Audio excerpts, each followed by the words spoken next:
అందరికీ హృదయపూర్వక వందనాలు. గ్రంథంలో నుండి చూడండి, చదువుకున్న లేఖన భాగము మత్తయి సువార్త 27వ అధ్యాయం 4వ వచనం మరొకసారి చదువుకుందాము. నేను నిరపరాధ రక్తమును అప్పగించి పాపము చేసి తినని చెప్పెను. వారు దానితో మాకేమి నీవే చూచుకోమని చెప్పగా, ఈ నిరపరాధ రక్తమును ఎవరు అప్పగించినారు? ఇక్కడ వ్రాయబడుతూ వచ్చిందని యూదా ఇస్కరియోతు చెప్తూ దేవుని గురించి సాక్ష్యం ఇస్తూ ఉన్నాడు. ఆయన దేవుని గురించి, యేసుక్రీస్తు ప్రభు వారి గురించి సాక్ష్యము ఇస్తూ ఉన్నాడు. ఏమని సాక్ష్యం ఇస్తున్నాడు? నేను నిరపరాధ రక్తమును అప్పగించి పాపము చేసి తినని చెప్తూ ఉన్నాడు. నిజమే కదా. యూదా ఇస్కరియోతు ముద్దు పెట్టుకొని, నేను ఎవరినైతే ముద్దు పెట్టుకుంటాడో ఆయనే క్రీస్తు లేక యేసు అని ఆ యొక్క సైనికులతో మాట్లాడిపోయి ముద్దు పెట్టుకున్నగా, అప్పుడు ప్రభు నీ వచ్చిన పని నువ్వు త్వరగా చేయి అంటాడు. అప్పగించడం జరుగుతుంది, మనము తెలిసిన విషయాన్ని. ఆ విషయాన్ని బట్టి అలాగే ఆయన అప్పగించడం ద్వారా, సిలువ వేయబడుట ద్వారా ఆ యొక్క నీతిమంతుని రక్తము అప్పగించి నిరపరాధ రక్తం అంట ప్రియులారా. యేసు ప్రభు వారి రక్తము ఏ తప్పు చేయనటువంటి నిరపరాధ రక్తము, అపరాధం లేనటువంటి రక్తమును నేను అప్పగించి నేను పాపం చేసి తిని అని యూదా ఇస్కరియోతు తెలుపుతూ ఉన్నాడు, మనకు తెలియపరుస్తూ ఉన్నాడు, సాక్ష్యం ఇస్తూ ఉన్నాడు. ఆ నిరపరాధ రక్తంను అప్పగించి పాపం చేసి తిని అని చెప్పాను. వారు అంటున్నారు, అక్కడ ఉన్నటువంటి వారు దానితో మాకేమి నీవే దానిని చూసుకోమని చెప్పగా, ఆ ఇచ్చినటువంటి డబ్బు కూడా ఇన్ని నాణ్యములని ఇచ్చినారు కదా ఇస్కరియోతు యూదాకు. ఆ నాణ్యములు నాకు అవసరం లేదు అని ఇవ్వబోతుండగా ఇచ్చిన వారికి అది మాకొద్దు, ఇంకా దాన్ని నీవే చూసుకో ఇష్టం అన్నప్పుడు దాన్ని అక్కడ చల్లేసి వాళ్ళు అది తీసుకొనిటప్పుడు కూడా ఇచ్చిన వారే తీసుకొనిటికి నిరాకరించినారు. ఇచ్చిన వారే ధనము అనగా ఆ నాణ్యములు, వెండి నాణ్యములు ఇచ్చిన వారే తీసుకోలేదు. ఎందుకంటే అది ఆ పరిశుద్ధ దేవుని రక్తంకు అమ్మడమైనటువంటి పాపిష్టి సొమ్ము అనేటి వాళ్ళు కూడా తీసుకోలేదు, ఇచ్చిన వారే తీసుకోలేదు. కానీ ఆ యొక్క డబ్బు సంఘంలో కూడా వాడకూడదని అనేసి ఏం చేసినారంటే ఆ డబ్బుతో పొలం కొన్నారు. ఏది? సమాధులకు ఉపయోగించుకొని, అక్కడ ఉన్నటువంటి వారికి, మందిరంలో చనిపోయిన వారికి సమాధుల కొరకు ఉపయోగించడానికి అది కొన్నట్టుగా మనము చూస్తాం గ్రంథంలో. కనుక ఆయన ఇదంతా జరిగిన తర్వాత ఆయన పశ్చాత్తాప్తుడై ఇంకా కొన్ని దినాలకో లేదా ఒక రోజుకో ఇంకా ఆయన చనిపోతాను అనే ఆలోచన వచ్చినప్పుడు, ఈ సొమ్ము ఎత్తుకొని వచ్చినప్పుడు వాళ్ళు ఇంకా మాకు ఇది వద్దు అని ఆడ సాక్ష్యం ఇస్తున్నాడు. ఈ నిరపరాధ రక్తము మీకు అప్పగించి నేను పాపం చేసిన తప్పు ఒప్పుకొని దేవుణ్ణి అప్పగించి నేను తప్పు చేస్తున్నానని సాక్ష్యం ఇస్తూ ఉన్నాడు. ఏమని సాక్ష్యం అని? నిరపరాధ రక్తము, పరిశుద్ధుడు ఆయన నీతివంతుడు అని సాక్ష్యం ఇచ్చి ఆయన చెట్టుకు ఉరేసుకొని అక్కడి నుంచి కింద పడి పేగులు కూడా బయటికి పడి అంత ఘోరంగా ఆయన చనిపోతాడు యూదా ఇస్కరియోతు. ఆయన ఒక సాక్ష్యం ఇస్తున్నాడు. ఆయన చేసిన తప్పుకు ప్రాయశ్చిత్తపడుతూ ఆ ధనాన్ని మళ్ళీ వారికి ఇవ్వనికి వెళ్ళి వాళ్ళు ఆ యొక్క సొమ్మును నిరాకరించినారు. ఇంకా వచ్చి ఆయన ఊరి వేసుకొని చనిపోయినట్టుగా మనం చూస్తాం. అయినప్పటికీ ప్రియులారా, ఆ యేసుక్రీస్తు ప్రభు వారిని ఆయన సాక్ష్యం ఇస్తున్నట్టుగా, ఆయన నిరపరాధి అని సాక్ష్యం ఇచ్చినట్టుగా మనం గ్రంథంలో చూస్తూ ఉన్నాం. ఫస్ట్ అప్పగించి అపవాది చేత ప్రేరేపింపబడి అప్పగించిన వాడే యూదా ఇస్కరియోతు, అప్పగించిన వాడే మళ్ళీ ఆయన గురించి సాక్ష్యం ఇస్తున్నారు. ఇలా చూడండి, ఇలాగా మన గ్రంథంలో ఎంతమంది దేవుని సాక్షిగా సాక్ష్యం ఇచ్చి బ్రతికినారో మనం కొంతమందిని మనం జ్ఞాపకం చేసుకుందాము. చూడండి, అదే మత్తయి సువార్త 27వ అధ్యాయము 19వ వచనం కూడా ఒక మాట మనం ధ్యానిస్తామండి. అతడు న్యాయపీఠము మీద కూర్చుండి ఉన్నప్పుడు అతని భార్య, నీవా నీతిమంతుని జోలికి పోవద్దు, ఈ ప్రొద్దు ఆయనను గూర్చి నేను కలలో మిక్కిలి బాధపడితినని అతని యొద్దకు వర్తమానము పంపెను. ఎవరి యొద్దకు? పిలాతు యొద్దకు. అతని భార్య ఏమని చెప్తూ ఉంది ప్రియులారా? ఈ నీతిమంతుని జోలికి పోవద్దు. భార్య, పిలాతు భార్య, ఈ నీతిమంతుని జోలికి పోవద్దు. నేను రాత్రి కలగన్నాను. అతను యథార్థవంతుడు, నీతిమంతుడు, నిష్కలంసుడు, పాపులలో చేరక ప్రత్యేకంగా ఉన్నవాడు, గొప్పవాడు, జాగ్రత్త సుమి అని తన భర్తకు ముందుగానే చెప్పేసింది. సాక్ష్యము ఆ యొక్క పిలాతు భార్య సాక్ష్యం ఇస్తూ ఉంది. క్రీస్తు ప్రభు పెద్దగా తెలియదు అయినప్పటికీ అతని క్రియలు, అతని చేష్టలు, అతని చూపులు, అతని నడవడిక, అతని ప్రవర్తన, అతని మాట తీరు బట్టి ఆ సాక్ష్యము ఇస్తున్నట్టుగా మనం చూస్తాం. అలాగే చూడండి, అదే ఇంకొక మాట, పిలాతు మనకు సాక్ష్యం ఇచ్చినాడు, పిలాతు భార్య. అలాగే పిలాతు కూడా మనకు సాక్ష్యము ఇస్తారు చోట మనం చూస్తాం గ్రంథంలో. లూకా సువార్త 23వ అధ్యాయము 47వ వచనము చదువుతున్నామండి. శతాధిపతి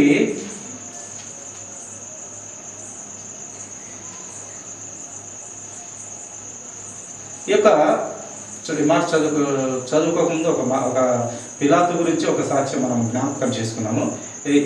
అప్పుడు ఏమంటాడంటే, పిలాతు భార్య వచ్చి ఇతని జోలికి వెళ్ళవద్దు అన్నప్పుడు ఈ యొక్క ఆయన వచ్చేసి, ఈ మనుష్యుని యందు ఏ నేరము కనపడలేదు అని ఆయన కూడా సాక్ష్యం ఇచ్చాడు. ఈ మనుష్యుని యందు ఏ నేరము నాకు కనపడలేదయ్యా, ఎలా సిలువ వేసేది, ఎలా ఇతన్ని శిక్షించేది అని చెప్పినప్పుడు వాళ్ళ కేకలు ఎక్కువైనాయి. చెయ్యి సిలువ వేయాలి. సరే, ఇతన్ని క్షమించి వదిలేద్దామని కూడా ఒప్పుకోలేదు. అలా క్షమించే పాట అయితే బరబ్బా ఒకరు ఉన్నారు, ఆయన నిలిపించి నన్ను సిలువే అని తిరుగుకున్నాను. వారి కేకలే గెలిచినాయి అని లేఖనం మనకు తెలియపడుతుంది. కనుక పిలాతు భార్య ఇద్దరు కూడా ప్రభువు గురించి ఆయన సత్యవంతుడు, నీతివంతుడు, యథార్థవంతుడు, ఉత్తముడు అని సాక్ష్యం ఇచ్చినట్టుగా మనం గ్రంథంలో చూస్తాం. అలాగే ఇక్కడ శతాధిపతి కూడా సాక్ష్యం ఇస్తున్నాడు. చూడండి, లూకా సువార్త 23:47 వచనము. లూకా సువార్త 23వ అధ్యాయము 47వ వచనము. శతాధిపతి జరిగినది చూచి ఈ మనుషుడు నిజముగా నీతిమంతుడై ఉండేనని చెప్పి దేవుని అక్కడ మహిమపరిచారు. ఆ యొక్క క్రీస్తు ప్రభు వారు సిలువైన తర్వాత అక్కడ అనేకమైనటువంటి అద్భుత కార్యాలు చూశారు ఈ యొక్క శతాధిపతి. ఈ యొక్క 100 మందికి పెద్ద అయినటువంటి రోమా సైనికులకు శతాధిపతి అంతా చేయించినాడు. ఆడ ఆ యొక్క కార్యం, ఆ శిలువలో ఎత్తుకొని రావడము, ఆ శిలువలో అంత క్రమంగా వాళ్ళు చెప్పినట్టుగా చేయించినాడు. చేయించిన తర్వాత, చనిపోయిన తర్వాత కొన్ని అక్కడ జరిగిన సంఘటనను బట్టి ఆయన సాక్ష్యం ఇస్తున్నాడు. ఈ యొక్క శతాధిపతి ఏమని ఆయన సాక్ష్యం ఇచ్చినాడు? ఈ మనుష్యుడు నిజముగా నీతిమంతుడై ఉండెను అని చెప్పి దేవునికి మహిమపరిచినాడు. ఏమేమి చూసినాడు ఆయన అక్కడ అంటే, ఆయన ఆ బండలు సైతం బ్రద్దలవడం చూసినాడు. అలాగే గాలి తుఫానులు, అలాగే ఆ యొక్క దేవాలయపు తెర, అది చాలా మందంతో కూడుకున్నటువంటి ఆ తెర నడుముకి చిరిగింది.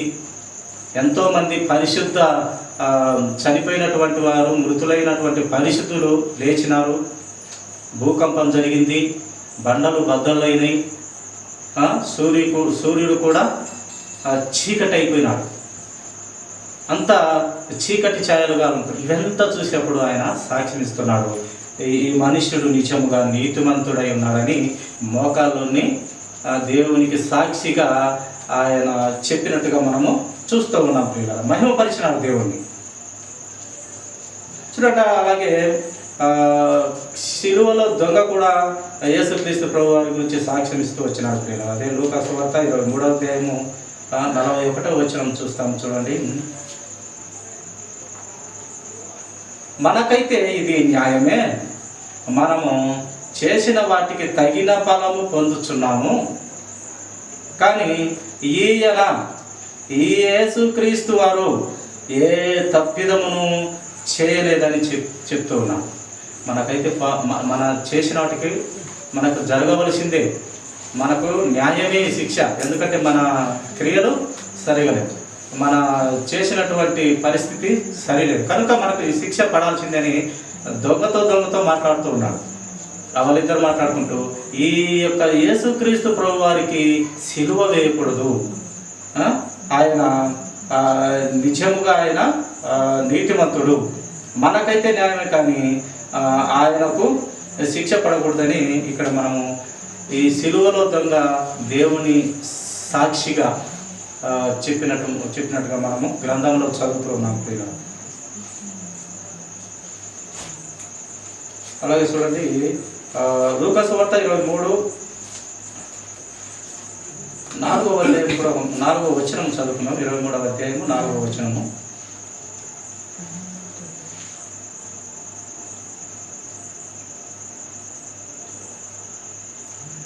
పిలాతు ప్రధాన యాజకులతోనూ జన సమూహములతోనూ ఈ మనుషుని యందు నాకు ఏ నేరమును కనపడలేదు అని.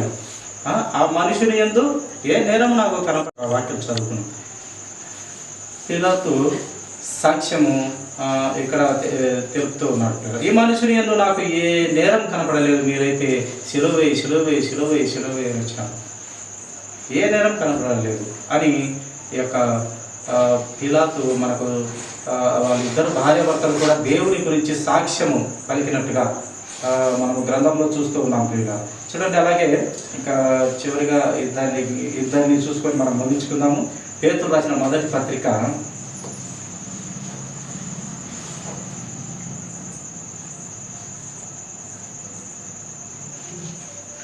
2వ అధ్యాయము 22వ వచనం చదువుకున్నామండి. ఈయన పాపము చేయలేదు, ఈయన నోటను ఏ కపటమును కనబడలేదు అని పేతురు సాక్ష్యం ఇస్తూ ఉన్నాడు పిల్లలు. ఇక్కడ పేతురు సాక్ష్యం ఇస్తున్నాడు. ఈయన పాపము చేయలేదు, ఆయన నోట ఏ కపటము కనపడలేదు అని పేతురు కూడా మనకు సాక్ష్యం ఇస్తూ ఉన్నాడు. అలాగే చూడండి, యోహాను గారు సాక్ష్యం ఇస్తూ ఉన్నాడు. 1 యోహాను మాట చదువుకొని ముగించుకున్నాము. 1 యోహాను 3వ అధ్యాయము 5వ వచనం చదువుకున్నాం. పాపములను తీసివేయుటకై ఆయనను ప్రత్యక్షమాయనని మీకు తెలియను, ఆయన యందు పాపమేమీ లేదు అని యోహాను చెప్తూ ఉన్నాడు. ఏం చెప్తున్నాడు? పాపమును తీసివేయుటకు ఈయన ప్రత్యక్షమైన కానీ అలా సిలువ వేయబడుతున్నాడు, కానీ ఈయన యందు ఏ పాపము లేదు. మన పాపాన్ని తీసివేయుటకు ఆయన కలువరి సిలువకి ఎక్కినాడు, మనకు స్వస్థలు కలుగుటకు ఆయన అక్కడ దెబ్బలు తిన్నాడు, మనమును పరిశుద్ధపరచుటకు అక్కడ ఆయన రక్తం కార్చినాడు, మనమును పరలోక రాజ్యానికి వారసులుగా చేయుటకు ఆయన మరణమైనాడు. దేవుని అయినందువల్ల ఆయన తిరిగి పునరుత్థానంగా లేపబడినాడు. మొదట పునరుత్థానంగా లేపబడినాడు, 2వ పునరుత్థానంగా మనందరినీ లేపబోతున్న తిరిగి రానున్న యేసు క్రీస్తు వారికి మనమందరం కూడా సాక్షిగా బ్రతకాలని ఇంతమంది, ఇంకా వీరే కాదు చాలామంది గొప్ప సాక్షి సమూహము మన మీద, ఇంత గొప్ప సాక్షి సమూహం గ్రంథంలో దేవుడు పెట్టినాడు. చాలామంది ఉన్నారు, మనం చెప్పుకుంటూ పోతే సమయం సార్లు. కనుక ప్రియ సహోదరుడు మీ నా జీవితాలలో కూడా దేవుడి గురించి సాక్షిగా బ్రతకాలి. మనం ఆవగింజంత విశ్వాసమైన సాక్షి అయినా ఓకే, మరీ అన్యజనంలాగా ఉండకుండా ఆవగింజంత విశ్వాసంతోనైనా మనం దేవుని కోసం సాక్షిగా బ్రతకాలి. వీళ్ళందరూ కూడా ఒకప్పుడు ఆయన శిష్యులు అయినప్పటికీ ఒకప్పుడు పొరపాటు జీవితంలో ఉన్నటువంటి వారే. ఆ పొరపాటులో నుంచి యేసు క్రీస్తు ప్రభు వారిని ఏం చేసినాడంటే పూర్తి పరిపక్వతలోకి తెచ్చినాడు, పూర్తి జ్ఞానంలోకి తెచ్చినాడు. పూర్తి జ్ఞానమైన దేవునిలో ప్రాణాలు ఇచ్చేంత ఏమంటాము మాటను, ప్రాణాలు ఇచ్చేంత తెగించినారు వాళ్ళు.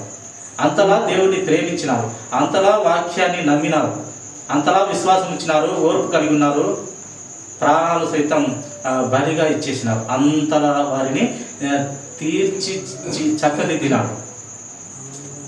కనుక ప్రియ సహోదరుడు నీవు నేను కూడా మనము సాక్షిగా ఆయనకు బ్రతికే పిల్లలుగా, ఆయన కోసం, ఆయన వాక్యం కోసము మనము, ఎందుకంటే ఆయన నోటి మాటలే ఈ ప్రపంచాలను నడుపుతూ ఉన్నాయి.